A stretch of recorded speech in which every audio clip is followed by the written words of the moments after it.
Fala pessoal, eu sou Luiz Felipe Carneiro, canal Alta Fidelidade. Hoje é dia de falar sobre um livro. Eu escolhi um livro aqui, Chega de Saudade, do Rui Castro. Essa é a capa da edição que está aí nas livrarias, mudou. Eu tinha da edição antiga, mas sumiu, não sei onde está. É o Rui Castro, meu professor, mestre, amigo. Fiz vários cursos com ele e o primeiro foi exatamente sobre Bossa Nova. Eu me lembro que foi lá no Catete, no Palácio Catete, o curso. E inclusive eu peguei, vou até mostrar aqui a dedicatória, 9 de junho ou 3, não sei, de 2008, tá aqui.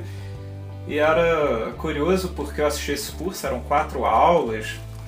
Eu já era muito fã do Rui Castro, foi a primeira vez que eu falei com ele. E quem era da turma era o Gilberto Braga, grande novelista, porque na época o Gilberto estava pesquisando para escrever uma minissérie sobre Tom Jobim, se eu não me engano, mas acabou que a Rede Globo cancelou. Na época eu li que a Globo não queria mais fazer novela ou minissérie de época, então foi cancelado, uma pena, porque eu tenho certeza que seria algo estilo Anos Dourados, Anos Rebeldes, enfim. E eu me lembro que era 2 aulas em uma, porque eu tinha lá 2 horas com o Rui Castro falando sobre Bossa Nova e depois ficava conversando com o Gilberto Braga uma hora no estacionamento, ele falando sobre roteiro, novela, fofocas, enfim. E eu acho Chega de Saudade um dos melhores livros de música já escritos no Brasil. Acho que muita gente pensa assim, é uma pesquisa muito profunda do Rui pela história da Bossa Nova. Eu vou citar vários acontecimentos que ele descreve aqui com muita precisão.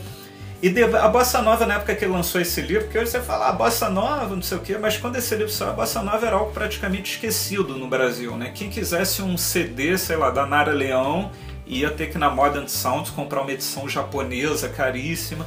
E depois desse livro, a Bossa Nova voltou a ser idolatrada, as gravadoras começaram a lançar reedições, bandas novas de Bossa Nova foram formadas, shows em homenagem, tributos. A Bossa Nova voltou a ser a grande música, né, do Rio de Janeiro, do Brasil também. Acho que isso muito graças a esse livro. Inclusive ele também escreveu pouco tempo depois O Anjo Pornográfico, que é a biografia do Nelson Rodrigues. Talvez a melhor biografia que eu já li. Quando eu li eu não conhecia muito o Nelson Rodrigues, e quando eu terminei eu queria conhecer a obra do Nelson Rodrigues toda. E o Nelson Rodrigues também, quando saiu O Anjo Pornográfico, era um cara esquecido, né? Ele era visto como reacionário, não sei o quê. Os livros dele não tinham nem sebo. Aí o Rui Castro conseguiu lá com a Companhia das Letras para reeditar a obra dele. Eles fizeram edições de as crônicas de futebol, as crônicas da vida como ela a reedição de todas as peças de teatro, tudo. Só que acabou que teve um problema, a filha do Nelson Rodrigues tirou da Companhia das Letras, mandou para outra editora. Então agora continuou saindo as edições do Nelson Rodrigues, porque agora ele é pop, né? Depois do Anjo Pornográfico ele ficou pop. Mas são edições assim um pouco, enfim, um gosto um pouco duvidoso.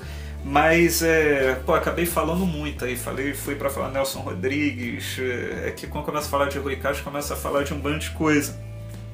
Então vamos voltar à Bossa Nova. O livro reconstitui com detalhes a vida boêmia cultural carioca, né, dos tempos da Bossa Nova, passa pelas boates de diversos artistas, as histórias mais emblemáticas, como a gravação dos discos do João Gilberto, inclusive o Canção do Amor Demais, que ele gravou pela primeira vez o violão dele em 2 músicas lá com Elisete Cardoso cantando, que dizer que, não sei, pra mim ainda é pré-Bossa Nova, né? A batida tava lá, mas a Bossa Nova mesmo com 1 minuto e 59 segundos do Chega de Saudade do primeiro disco dele, que eu acho que realmente é o marco zero.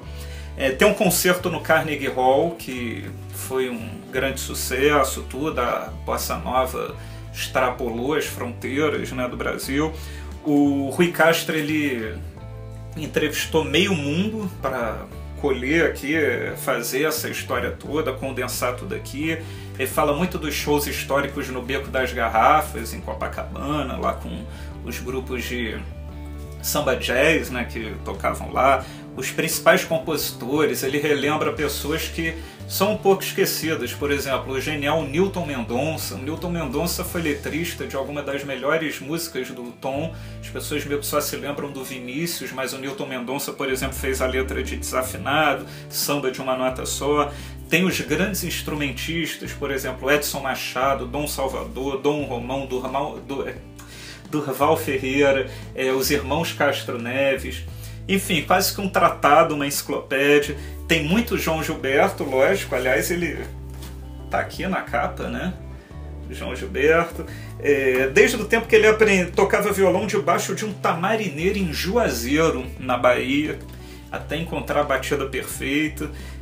Toda a comoção que essa batida perfeita causou no 1 minuto e 59 segundos da gravação do Chega de Saudade.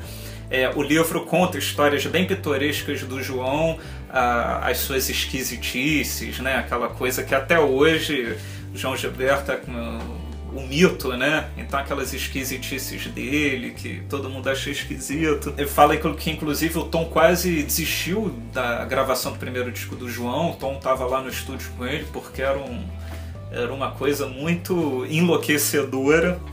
Mas enfim, o livro também tem muito Tom Jobim, tem muito Vinícius de Moraes, fala muito da gravação dos famosos Afro Sambas, né? Aquele disco da capa vermelho e cinza que o Vinícius gravou com Baden. Eles se fecharam no apartamento durante 3 meses e foram sustentados por dezenas de caixas de uísque.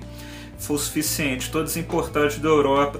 Muito Nara Leão, que gravou um disco emblemático 10 anos depois, em 1971. A Bossa Nova meio que já tinha estourado. Ela só foi gravar em 1971, mas ela fez vários discos depois, antes de morrer com Roberto Menescal. No final da vida ela meio que voltou a essa coisa da Bossa Nova, do banquinho, do violão. E o livro inclusive fala muito dos encontros no apartamento da Nara, dos pais da Nara, que o pessoal ficava sentado no chão, ouvindo lá o Tom, o João tocando violão. Reconstitui muito bem isso. Tem os encontros do fã-clube do Dick Farney e Frank Sinatra na Zona Norte.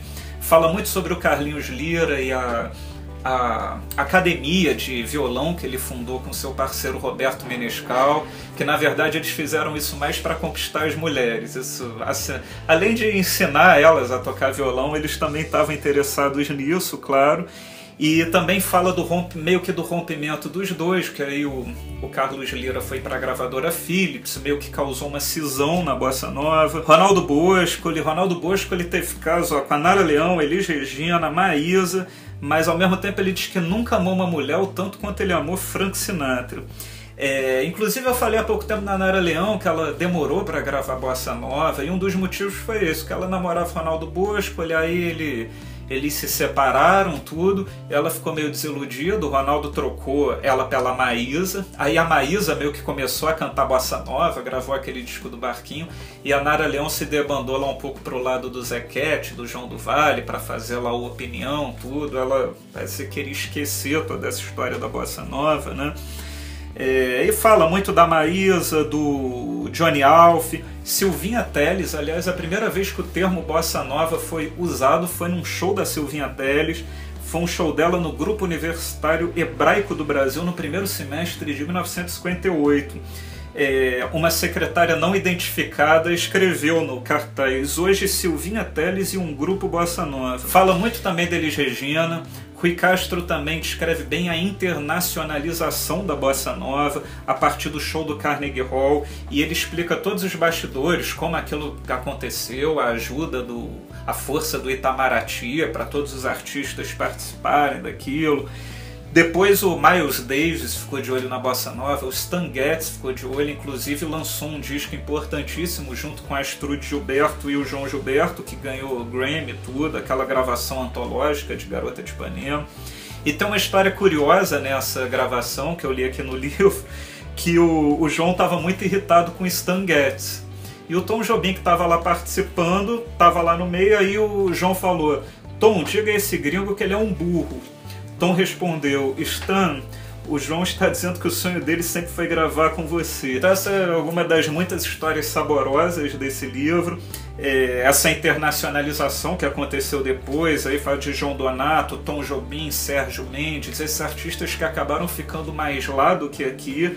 Eles achavam que tinham mais mercado, realmente tinham, e realmente além do mercado lá, acho que as pessoas davam mais valor à música dele, tanto que anos depois o Tom Jobim foi convidado a gravar um disco com ninguém menos do que Frank Sinatra, né? Pô, falei pra caramba, também não tinha como ser diferente, juntar bossa nova com Tom João, Rui Castro, Nelson Rodrigues. Tá aqui o livro mais uma vez, chega de saudade. Livro, eu já li 4 vezes esse livro, às vezes eu tenho que reler porque ele conta a história da bossa nova, mas além disso conta toda a história, principalmente do Rio de Janeiro naquela época, o contexto histórico todo. Você lê como se fosse uma obra de ficção, muito interessante mesmo. E eu citei vários artistas durante o vídeo, e eu queria saber de você aqui no comentário qual é o artista da bossa nova que você mais gosta, o Tom, João, ou então de repente uma Silvinha Telles, que não fez o mesmo sucesso, tudo. Deixa aqui no comentário e amanhã a gente está de volta com mais um vídeo aqui no canal Alta Fidelidade. Tchau!